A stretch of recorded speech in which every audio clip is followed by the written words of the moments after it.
ঠিক রাত 10টা নিউজ 18 বাংলায় খবর দিনভর নিয়ে আপনাদের সঙ্গে রয়েছে আমি তমশ্রী। প্রথমে একটা ছবি দেখাই আপনাদের। ছবিটা দেখুন। মোহাম্মদ আফরোজ কোথায় ছিলেন? গতকাল ধর্মতলায় নিট কাণ্ড এবং সেই নিট কাণ্ডে যারা আন্দোলন করছিলেন অর্থাৎ সিজেপি এবং বাম সংগঠন তাদের সঙ্গে মিশেছিলেন এই গুন্ডারা। অর্থাৎ এই আফরোজের ছবি দেখছেন যারা সাংবাদিকদের নিগ্রহ করলো।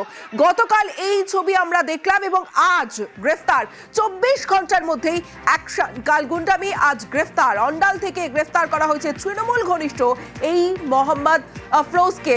ইতিমধ্যে পুলিশের জালে 10 জন এবং আমরা দেখেছিলাম মুখ্যমন্ত্রী শুভেন্দু অধিকারী বিধানসভায় এই আফরোজের নাম তোলেন এবং একাধিক জনের নাম 70 জনকে চিহ্নিত করা হয়েছে। আমার স্ট্রিট থেকে জালে আরশাদ আলী এবং আফরোজ তো তৃণমূল ঘনিষ্ঠ। আরশাদ আলীকে এখনো পর্যন্ত পুলিশের জালে 10 জানাবে।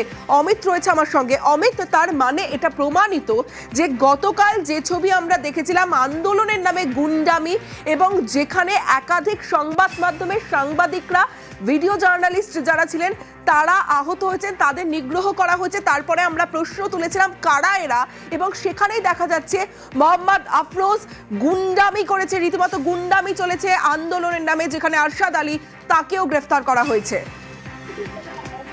এই মুহূর্তে সর্বশেষ আপডেট তোমাকে জানাবো। লালবাজার সূত্রে যেটা জানা যাচ্ছে যে গতকালের যে ঘটনা, অর্থাৎ যে গুন্ডামির যে ঘটনা হয়েছে এসএফআই এর জমায়েত থেকে, তাদের সেখান থেকে যে সমস্ত গুন্ডা বা দুষ্কৃতী যারা লুকিয়েছিল বা যারা আড়ালা থেকে যারা তাণ্ডব চালিয়েছিল, এরকম 10 জনকে গ্রেপ্তার করা হলো। আফরোজের কথা বারবার উঠে আসছে। আফরোজকে প্রথমে গ্রেপ্তার করা হয়, তারপর আরশাদকে গ্রেপ্তার করা। এই মুহূর্তে লালবাজারের তরফে যেটা দাবি করা হচ্ছে, যে আমরা যেটা বারবার বলছিলাম যে আফরোজকে গ্রেপ্তার করার পরে 9 জন ডিটেন ছিল, 9 জনকে জিজ্ঞাসাবাদ করা হচ্ছে। পরবর্তীতে আরশাদকে গ্রেপ্তার করা হলো, 8 জন ডিটেন ছিল। এই মুহূর্তে লালবাজার সর্বশেষ যে আপডেট আমরা পাচ্ছি, 10 জনকে গ্রেপ্তার করা হলো। আফরোজ, আরশাদ সহ আরো 8 জন বাকি যারা 8 জনকে জিজ্ঞাসাবাদ করা হয়েছে তাদেরও ইতিমধ্যে গ্রেপ্তার করা হয়েছে এবং তাদের ডিটেলস কিছু সময়ের মধ্যেই লালবাজারের তরফে জানিয়ে দেওয়া হবে। এবং গতকাল থেকে পুলিশ আধিকারিকরা যেটা গতকাল রাতেও যেটা কনফার্ম করেছিল যে তারা বিভিন্ন ফুটেজ তারা ইতিমধ্যে সংগ্রহ করেছে। ফুটেজ আইডেন্টিফাই করে তারা অপরাধীদের, অভিযুক্তদেরকে তারা সন্ধান চালানোর কাজ শুরু করছে। আজকে মুখ্যমন্ত্রী বিবৃতি দেওয়ার সময় স্পষ্ট করে দিয়েছিলেন সাংবাদিক নিগ্রহ, ভিডিও জার্নালিস্ট নিগ্রহের ঘটনায় 70 জনকে এরকম আইডেন্টিফাই করা হয়েছে, তাদের খুব শীঘ্রই গ্রেফতার করা হবে। আফরোজের নাম মুখ্যমন্ত্রী নিজে বলেছিলেন, এছাড়াও আরো বাকি বেশ কয়েকজনের নাম তিনি বলেছিলেন। তাদের প্রত্যেককে আইডেন্টিফাই করা হয়েছিল। আজ সন্ধ্যের পর থেকে লালবাজারে বিভিন্ন জনকে এনে তাদেরকে জিজ্ঞাসাবাদ করা হচ্ছিল। আফরোজকে অন্ডাল থেকে গ্রেপ্তার করা হয়েছে, আরশাদকে গ্রেপ্তার করা হয়েছে আমাসি থানা এলাকা থেকে, তার বাড়ির কাছে থেকে। সব মিলিয়ে গতকালের যে গুন্ডামির ঘটনা, সেক্ষেত্রে 10 জনকে গ্রেপ্তার করা হলো পুলিশের তরফে। বেশ অমিত, এবং যেমনটা আপনাদের জানাচ্ছিলাম যে আমহা স্ট্রিট থেকে জালে আরশাদ আলী এবং ধর্মতলায় সাংবাদিকদের উপর গুন্ডামিতে অ্যাকশন। তৃণমূল ঘনিষ্ঠ আফরোজকে গ্রেফতার করা হয়েছে আর এই আফরোজের নাম বিধানসভায় দাঁড়িয়ে করেছিলেন মুখ্যমন্ত্রী শুভেন্দু অধিকারী।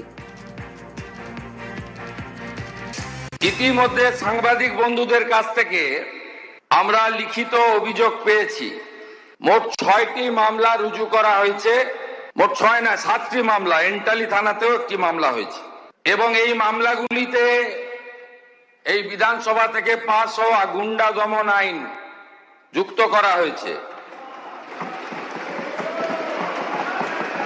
এবং প্রায় 70 জনকে চিহ্নিত করা হয়েছে, যাদের একজনও ছাত্র নয়, যারা একজনও সেলফ ডিক্লেয়ার ককরোচ পার্টির মেম্বার নয়, যারা একজনও নিট সংক্রান্ত আন্দোলনকারীদের অংশ নয়। 4 জন কুখ্যাত লোকের নাম আমি এখানে বলছি, যাদেরকে আমরা ছাড়বো না। আরো বাকিগুলোর নাম তো আমি এখানে বলে সময় নষ্ট করব না। Afroz of Rajabagan, Nahid of Khidirpur, Tanvir and Nizam of Ekbalpur, Rahul Jamal of Watgunge. এই 5টা গুন্ডার নাম আমি এখানে ঘোষণা করলাম। গুন্ডা দমন আইনে এমন ব্যবস্থা নেব যাতে একদিন নয়, এই গুন্ডাদের 3 পুরুষ মনে রাখে।